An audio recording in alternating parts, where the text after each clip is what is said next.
lomba sebagai pembaca. Perkenalkan, nama saya Rika Merdeka, saya orang kedua sebagai pendengar. Dan perkenalkan, nama saya Prisma Purama Putra sebagai orang ketiga sebagai pembaca. Di sini saya akan menceritakan tentang cerita Gua Pemijahan. Saya Hadul Muhi saat itu berusia 27 tahun, bersama teman-temannya ia dibawa oleh gurunya Syahadul Ra'ub untuk menunaikan ibadah haji. Pada saat itu Syahadul Ra'ub mendapatkan ilham bahwa salah satu santrinya akan mendapatkan gelar kewalian. Dalam ilham tersebut, apabila salah satu santrinya akan terlihat tanda-tanda kewalian, maka Syahadul Ra'ub harus menyuruhnya pulang dan mencari gua di Jawa Barat dan menetap di sana. Saat menunaikan ibadah haji, Syahadul Ra'ub tiba-tiba melihat cahaya di Masjidil Haram menuju ke salah satu santrinya, yaitu Syahadul Muhi, dan meyakini bahwa itu adalah tanda-tanda dari kewalian Syahadul Muhi. Sebelum berangkat mencari gua, Syahadul Muhi dinikahkan oleh orang tuanya dengan Ayu Bakta Putri. Setelah itu, gurunya memberi benih padi sambil berpesan, jika gua yang dicari akan ditemukan apabila ditanami padi dan hasilnya tetap sama. Ia bersama istrinya pergi ke arah barat. Sampailah di daerah Dharma Kuningan dan menetap di sana selama 7 tahun. Mengetahui hal tersebut, kedua orang tua Syahadul Muhi ikut menetap di sana. Syahadul Muhi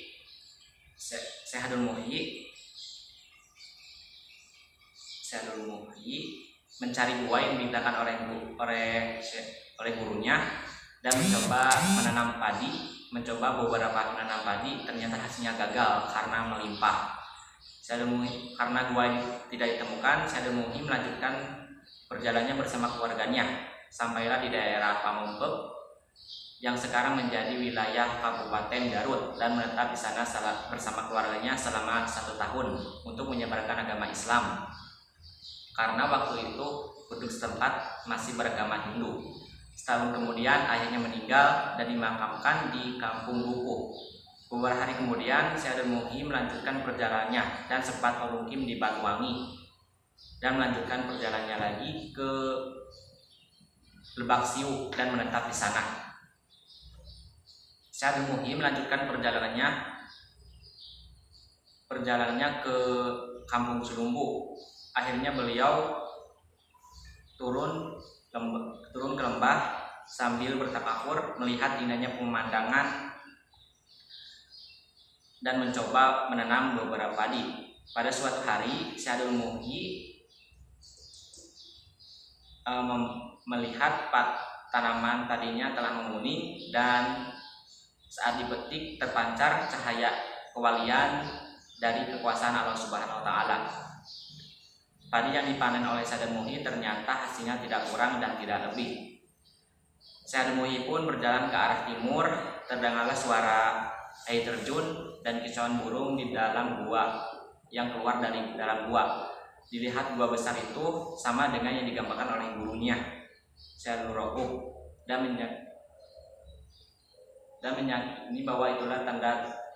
meyakini bahwa itulah gua yang sejarah. Seketika Syahadul Muhi mengangkat kedua tangannya sambil memuji kebesaran Allah Subhanahu wa taala. Telah ditemukan gua yang bersejarah di mana Syekh Abdul Qadir Jailani menerima ijazah agama dari gurunya yaitu Imam Sanusi.